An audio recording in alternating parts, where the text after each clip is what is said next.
दोस्तों, भारत में एक ऐसा पर्वत है जहां आज तक कोई नहीं चढ़ सका और जो भी चढ़ता है वह एक तय सीमा के बाद जाने पर पत्थर का बन जाता है। इस खबर को सुनकर वैज्ञानिकों ने इस पर शोध करने की सोची। फिर बाद में एक पर्वतारोहियों के दल को इस पर चढ़ने के लिए भेजा गया। पर्वतारोहियों ने जैसे ही पर्वत पर चढ़ाई करना शुरू किया, उनके साथ कुछ ऐसा हुआ कि सबके होश उड़ गए। फिर बाद में कई पर्वतारोहियों ने इस पर्वत पर चढ़ने की कोशिश की, परंतु सबके साथ कुछ ऐसा हुआ कि बाद में जाकर सन 2000 में इस पर्वत पर चढ़ने पर सरकार ने पूरी तरह रोक लगा दिया। दोस्तों, आपको यह जानकर हैरानी होगी कि इस पर्वत के ऊपर एक दिव्य प्रकाश हर सुबह दिखाई देता है और पौराणिक मान्यताओं के अनुसार लोग इस प्रकाश को शेषनाग की मणि कहते हैं, जिसे भगवान शिव इसे धारण करके अपने भक्तों को दर्शन देते हैं। दोस्तों, जब यह प्रकाश दिखाई देता है तो पूरा का पूरा आकाश नीला हो जाता है और जिसे देखते ही लोग आश्चर्यचकित हो जाते हैं। दोस्तों, स्वागत है आप सभी का हमारी हिमाचल प्रदेश मंदिर दर्शन श्रृंखला की नई वीडियो में। दोस्तों, आज हम इस वीडियो में दर्शन करवाएंगे भगवान भोलेनाथ का प्रसिद्ध स्थान मणिमहेश के और बताएंगे आप इस जगह पर कब जाएं, कैसे जाएं, कहां रुकें और आपकी इस यात्रा में कितना खर्च आएगा। पूरी जानकारी के लिए आप यह वीडियो अंत तक जरूर देखें। दोस्तों, मानसरोवर झील के पास में स्थित कैलाश पर्वत के अलावा हिमाचल प्रदेश में चंबा जिले के पास स्थित मणिमहेश झील भी भगवान शिव के प्रमुख तीर्थ स्थलों में से एक है। हिंदू धर्म में मणिमहेश झील को मानसरोवर झील के बराबर धार्मिक महत्व दिया जाता है। कैलाश पर्वत की भांति मणिमहेश झील के पास भी एक पर्वत है जिसे मणिमहेश कैलाश कहा जाता है। जिस तरह से आज तक किसी भी इंसान ने मानसरोवर झील वाले कैलाश पर्वत की चढ़ाई नहीं की है, इसी तरह आज तक किसी भी व्यक्ति ने मणिमहेश झील के पास स्थित मणिमहेश कैलाश पर चढ़ाई नहीं की है। मणिमहेश झील से जुड़ी हुई एक पौराणिक कथा के अनुसार एक स्थानीय चरवाहे ने अपनी भेड़ों के झुंड के साथ कैलाश पीक पर चढ़ने का प्रयास किया था, लेकिन वह इस पर्वत पर चढ़ाई करते समय अपनी भेड़ों के साथ पत्थर में बदल गया। स्थानीय निवासियों का मानना है कि कैलाश पर्वत के पास में स्थित छोटी छोटी पहाड़ियां उस चरवाहे और उसकी भेड़ों के झुंड का अवशेष हैं। चरवाहे के अलावा एक सांप ने भी कैलाश पीक पर चढ़ाई का प्रयास किया था, लेकिन वह पत्थर में बदल गया था। मणिमहेश झील की समुद्र तल से ऊंचाई 13,390 फीट और हिमाचल प्रदेश के कैलाश पीक की समुद्र तल से ऊंचाई 18,547 फीट है। यह तलहटी में स्थित एक प्रमुख धार्मिक तीर्थ स्थल है। हिमाचल की पीर पंजाल पर्वत श्रेणी में स्थित मणिमहेश झील के निर्माण से जुड़ी हुई अनेक किंवदंतियां और पौराणिक कथाएं हैं। यहाँ के स्थानीय निवासियों द्वारा सुनाई जाती हैं। इनमें से कुछ पौराणिक कथाओं का उल्लेख हिंदू धर्म के कई धार्मिक ग्रंथों में किया गया है। यहाँ पर सबसे ज़्यादा सुनाई जाने वाली पौराणिक कथा के अनुसार भगवान शिव ने देवी पार्वती से विवाह के बाद मणिमहेश का निर्माण किया था।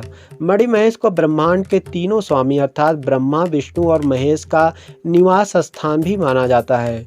मान्यता के अनुसार मणिमहेश भगवान शिव का स्वर्ग है और धंचों के पास स्थित झरने को भगवान विष्णु का वैकुंठ माना जाता है।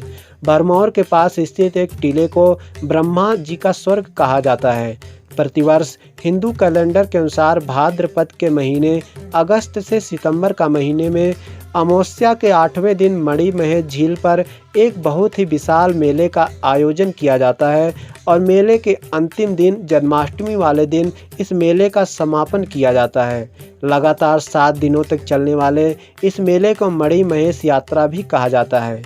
भगवान शिव को समर्पित इस मेले में पूरे भारत से हजारों लाखों की संख्या में श्रद्धालु इस पवित्र झील में स्नान करने के लिए आते हैं। स्थानीय निवासी कैलाश पीक को भगवान शिव का निवास स्थान मानते हैं। इस पर्वत के पास में स्थित एक चट्टान को शिवलिंग के रूप में पूजा जाता है। कैलाश पीक के ठीक नीचे स्थित मैदान को शिव का चौगान कहा जाता है। मणिमहेश यात्रा के दौरान यहां आने वाले श्रद्धालु पवित्र झील में स्नान करने के बाद झील के पास में संगमरमर के पत्थर से बनी हुई भगवान शिव की चौमुखी मूर्ति की पूजा अर्चना करने के बाद पवित्र झील की 3 बार परिक्रमा करते हैं। मणिमहेश झील से पहले 2 कुंड भी आते हैं जिन्हें कमल कुंड और गौरी कुंड के नाम से भी जाना जाता है। भरमौर से 4 किलोमीटर की दूरी पर स्थित ब्राह्मणी देवी मंदिर के दर्शन किए बिना मणिमहेश झील की यात्रा को अधूरा माना जाता है। ऐसा माना जाता है कि ब्राह्मणी देवी कुंड में स्नान किए बिना मणिमहेश यात्रा पूरी नहीं होती है। मणिमहेश झील तक पहुंचने के लिए यात्रियों और ट्रेकर्स के लिए कई विभिन्न मार्ग बने हुए हैं। लाहौल और स्पीति की ओर से आने वाले तीर्थयात्री कुगति पास होते हुए मणिमहेश पहुंचते हैं। कुछ यात्री को जो कांगड़ा और मंडी की तरफ से आते हैं, वे लोग कवारसी या फिर जलसू पास के मार्ग से मणिमहेश पहुंचते हैं। चंबा और भरमौर के रास्ते से आप बड़ी आसानी से मणिमहेश तक पहुंच सकते हैं। भरमौर के रास्ते से जाने वाले सभी यात्री हड़सर तक बस के द्वारा जा सकते हैं। हड़सर के बाद श्रद्धालुओं और ट्रैकर्स को मणिमहेश की यात्रा पैदल ही पूरी करनी पड़ती है। हड़सर से मणिमहेश के रास्ते में धंचो नाम की जगह आती है। इस जगह पर लगभग सभी यात्री रात के समय मणिमहेश यात्रा के समय अतिरिक्त समय लेकर के आए हैं, तो आप धंचो के पास स्थित एक खूबसूरत झरना भी देखने के लिए जा सकते हैं। मणिमहेश झील से 1 किलोमीटर पहले गौरी कुंड और शिव क्रौंची नाम की 2 धार्मिक जलाशय भी हैं।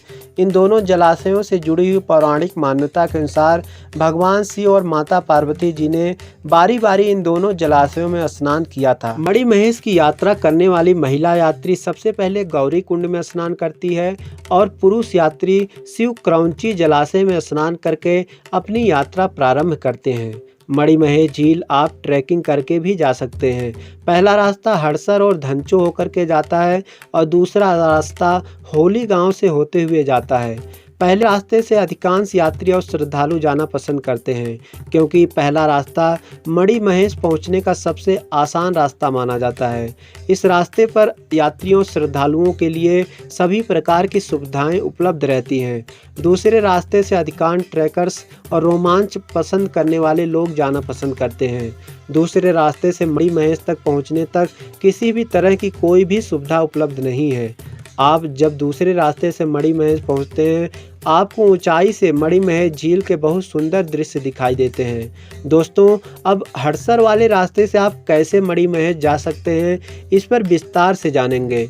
मणिमहेश का स्टार्टिंग पॉइंट जो चंबा से शुरू होता है, जो चंबा से करीब 65 किलोमीटर की दूरी पर स्थित भरमौर से यात्रा शुरू होती है। सबसे पहले पहुंचना होगा आपको चंबा। चंबा आप कैसे पहुंच सकते हैं, यह मैं आपको पहले बता देता हूं। देखिए, अगर आप बाई बस आते हैं तो चंबा देश के बड़े बड़े अलग अलग शहरों से डायरेक्ट सड़क मार्ग से जुड़ा हुआ है। आप आसानी से बस या अपनी गाड़ी से चंबा तक आ सकते हैं। अगर आप दिल्ली से चंबा आते हैं तो सरकारी बस का किराया 757 रुपये के आसपास का है। दिल्ली से चंबा की दूरी 578 किलोमीटर है, जो बस आपको 11 घंटे में चंबा पहुंचा देगी। फिर आप चंबा से भरमौर जाएंगे, जो चंबा से 60 किलोमीटर की दूरी पर है। इसमें सरकारी बस का किराया 90 रुपये के आसपास है, जो आपको 2 से ढाई घंटे में भरमौर पहुंचा देगी। फिर आप भरमौर से बस या टैक्सी की मदद से हड़सर तक जाएंगे। हड़सर से ही मणिमहेश की 13 किलोमीटर की पैदल यात्रा की शुरुआत होती है। और यदि आप ट्रेन से आना चाहते हैं तो चंबा का नज़दीकी बड़ा रेलवे स्टेशन पठानकोट है।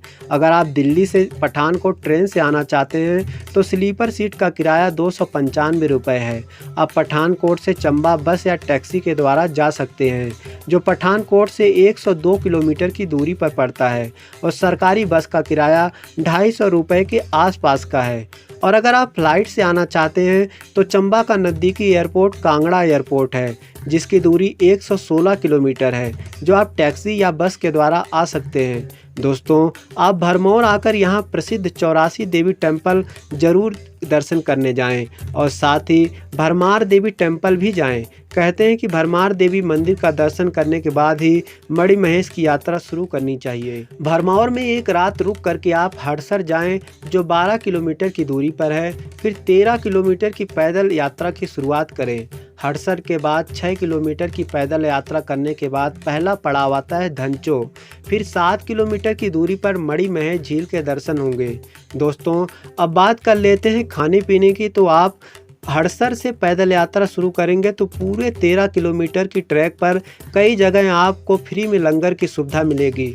इस यात्रा के दौरान कुछ बातों का जरूर ध्यान रखें। मणि महेश आयोजित किए जाने वाले मेले के समय यात्रा करना बहुत सुखद अनुभव प्रदान करता है, लेकिन इस समय यहाँ पर श्रद्धालुओं की भीड़ भी बहुत ज़्यादा होती है, उससे सावधानी रखने की ज़रूरत है। आप अगर मेले के अलावा मणि महेश की यात्रा कर रहे हैं तो आप अपने साथ गर्म कपड़े, पानी और खाने का सामान जरूर रखें और साथ ही रेनकोट और छाता भी रखें। यहाँ पर सिर्फ मेले के समय ही खाने पीने की सुविधा उपलब्ध रहती है। मणि महेश की ट्रैकिंग शुरू करने से पहले आप ट्रैकिंग गियर जरूर चेक करें। बिना सीजन के या फिर भारी बर्फबारी के समय यहाँ पर ट्रैकिंग करना बहुत कठिन हो सकता है। अकेले ट्रैक करने ना जाएं, अपने साथ ट्रैकर्स या फिर ट्रैकिंग गाइड जरूर लेकर के जाएं। ट्रैकिंग के नियमों का पूरी तरह से पालन करते हुए ट्रैक करें।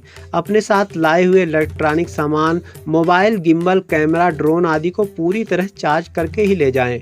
ऊपर आपके गैजेट चार्ज करने की सुविधा नहीं है। आप अगर बहुत कम समय में मणि महेश की यात्रा पूरी करना चाहते हैं तो हेलीकॉप्टर से मणि महेश की यात्रा करना आपके लिए सबसे अच्छा विकल्प हो सकता है और साथ ही सबसे महंगा भी। हेलीकॉप्टर से मणि महेश की यात्रा बुक करने के लिए आप भरमौर या फिर चंबा में बने हुए बुकिंग काउंटर से आप अपने लिए हेलीकॉप्टर की यात्रा बुक कर सकते हैं। हेलीकॉप्टर आपको गौरीकुंड तक छोड़ता है। इसके बाद आप 1 किलोमीटर की ट्रैकिंग करके मणि महेश तक पहुंच सकते हैं। अगर आप मणि महेश के लिए अप डाउन यात्रा की टिकट बुक करवाते हैं तो आपको भरमौर से 8600 रुपये का भुगतान करना होगा और चंबा से 14,500 रुपये तक खर्च करने पड़ सकते हैं। दोस्तों, इस साल 2022 में मणि महेश यात्रा 19 अगस्त से 2 सितंबर तक आयोजित होगी। आप इसका रजिस्ट्रेशन ऑनलाइन या आप हडसर पहुंचकर ऑफलाइन भी कर सकते हैं। ऑनलाइन रजिस्ट्रेशन www.manimaheshyatra.hp.gov.in पर किया जा सकता है। तो दोस्तों, यह रही मणि महेश यात्रा की पूरी जानकारी। दोस्तों, आप भी इस चमत्कारी पर्वत के दर्शन करने मणि महेश की यात्रा पर जरूर जाएं। और यदि यह वीडियो आपको अच्छी लगी हो तो वीडियो लाइक और शेयर करें और ऐसी इंफॉर्मेटिव वीडियो देखने के लिए हमारे चैनल को सब्सक्राइब करें। साथ में बेल आइकन जरूर प्रेस करें ताकि हमारी आने वाली वीडियो आप तक पहुंचती रहे। ठीक है दोस्तों, इस वीडियो में बस इतना ही। मिलते हैं फिर किसी नई वीडियो में। तब तक के लिए हर हर महादेव।